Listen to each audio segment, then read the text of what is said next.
How is the zombie related to the story? Well, zombification practices dating back to the 19th century in Haiti and the Caribbean islands as a midway kind of staging point for the slave trade developed this folklore around the slave trade, probably stemming back way before the 19th century, but it became known to Westerners when a couple English writers started doing anthropological studies down there. And the concept was one in which an individual would be poisoned by a witch doctor, voodoo priestess, whatever, and actually be buried. You know, the kind of concoction that Juliet uses to simulate death in Romeo and Juliet is given in addition to some long-lasting psychotropic drugs. Then the individual, after being buried, essentially buried alive, because everyone thinks, for all intents and purposes, that they're dead, they wake up.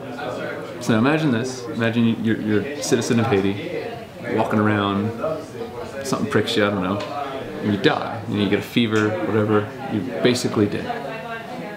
All of a sudden you wake up, you're tripping on something, and you're in a box buried underground. Somebody comes and digs you up and tells you, hey, you're dead. You're probably going to believe them, especially after a couple hundred years of a similar practice being done to other people around you. You don't know the science behind it. You don't know, there's no education system. You're probably from a local community or a slave community.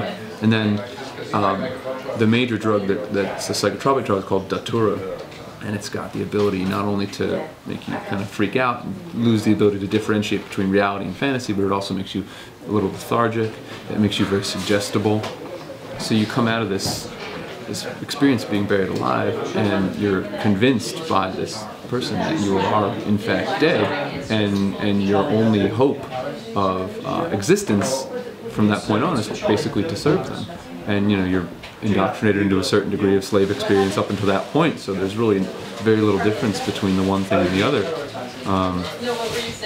Now that suggestibility and that inability to differentiate between reality and fantasy is actually what allows me to get back a little bit of my humanity from a conversation, a one-sided conversation that takes place with one of the investigators, and then that humanity comes out.